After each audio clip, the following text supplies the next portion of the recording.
Good morning dear students, मैं आपका गणित अध्यापक शुभम तिवारी माई गणित संस्कार एकेडमी वृद्धा ललितपुर से आप समस्त विद्यार्थियों का आज की इस वीडियो क्लास के माध्यम से बहुत बहुत स्वागत करता हूं।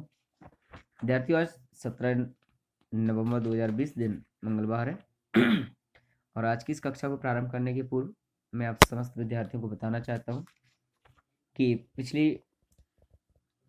माह में जो मैंने 4th और 5th लेसन को आपको ड्रॉप किया था, रिकॉर्ड से रिलेटेड था।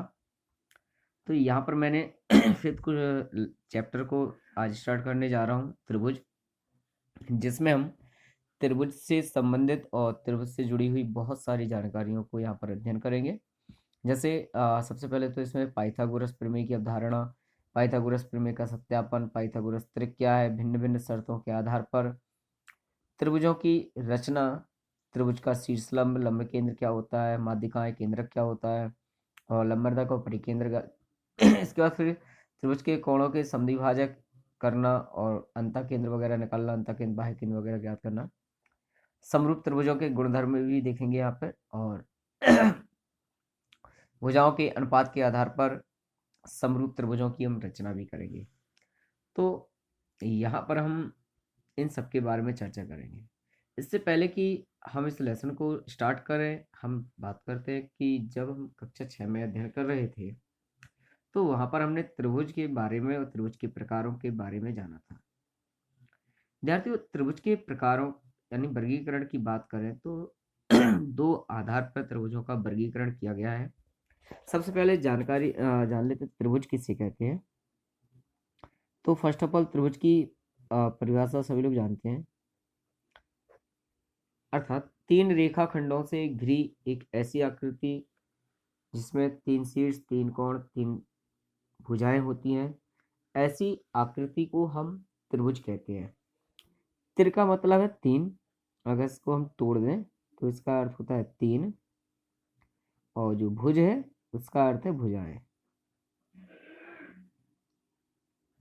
तो सिंपल सी बात है जब भी आप किसी भी आकृति को देखें और अगर उसमें तीन भुजाएं हैं तो आकृति त्रिभुजाकार होगी। जैसे कि यहाँ पर आप देख लीजिए, बहुत सारे यहाँ पे ये त्रिभुज बने हुए हैं।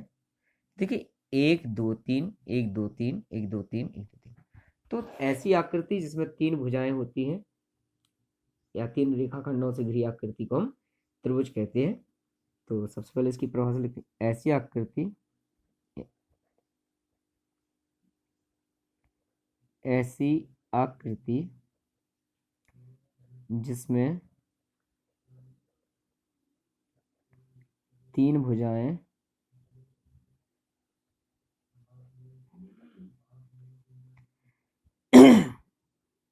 तीन भुजाएं होती हैं त्रिभुज कहलाती है। त्रिभुज कहलाती है। या ऐसा भी कह सकते हैं, तीन रेखाखंडों से बनी आकृति को त्रिभुज कहते हैं। तीन रेखाखंडों से बनी आकृति को त्रिभुज कहते हैं। ठीक है, अब बात करते हैं त्रिभुज के वर्गीकरण की। तो विद्यार्थियों, त्रिभुज को कोणों और भुजाओं के आधार पर वर्गीकृत किया गया है। देखिए, जैसे कि अगर हम बात करें, एक रेखाखंड है ए बी, दूसरा रेखाखंड है बी सी,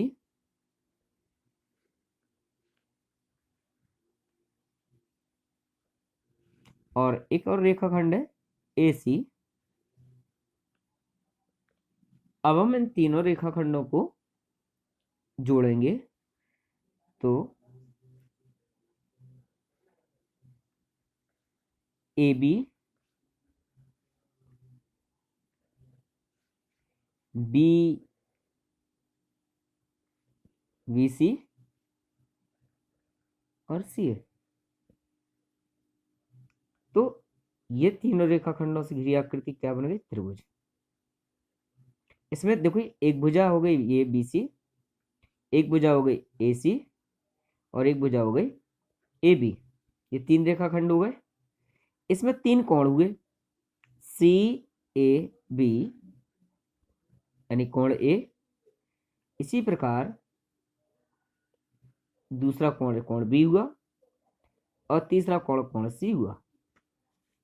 तो विद्यार्थियों कोणों के आधार पर, भुजाओं के आधार पर त्रिभुज को वर्गीकृत किया गया है।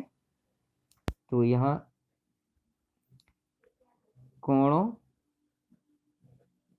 और भुजाओं के आधार पर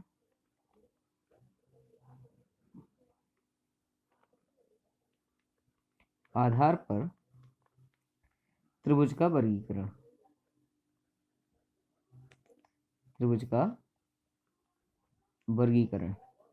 ठीक है विद्यार्थी। इसके बारे में हम कक्षा 6 में अध्ययन कर चुके हैं, लेकिन पुनः एक बार फिर से अध्ययन कर रहे हैं। तो नंबर 1 कोणों के आधार पर,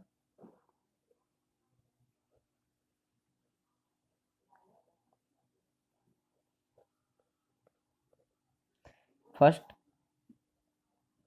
न्यून कोण त्रिभुज होता है, न्यून कोण त्रिभुज। सेकंड होता है समकोण त्रिभुज,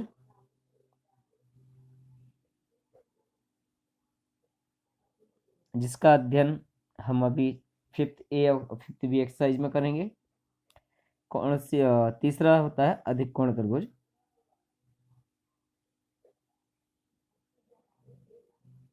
ये तीन प्रकार से कोणों के आधार पर है। दूसरा है भुजाओं के आधार पर,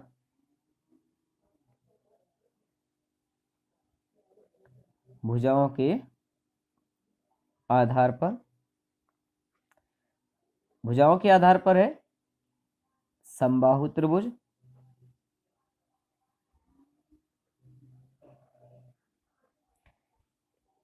समद्विबाहु त्रिभुज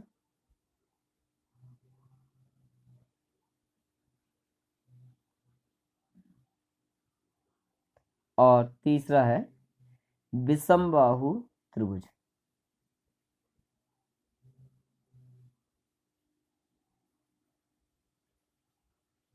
तो भुजाओं और कोणों के आधार पर ये त्रिभुजों का वर्गीकरण था। तो विद्यार्थियों आज हमने यहाँ इस वीडियो क्लास के माध्यम से त्रिभुज के बारे में और त्रिभुज के वर्गीकरण के बारे में अध्ययन किया। कल इसके आगे रिलेटेड इससे जुड़ा हुआ एक नया टॉपिक और इनकी परिभाषाएं, न्यून कोण, समकोण, अधिक कोण, समबाहु, समद्विबाहु, विषमबाहु त्रिभुज किसे कहते हैं, इस पर चर्चा करेंगे। तब तक के लिए आप सभी का आज की इस कक्षा में जुड़ने के लिए बहुत बहुत धन्यवाद। Thank you so much.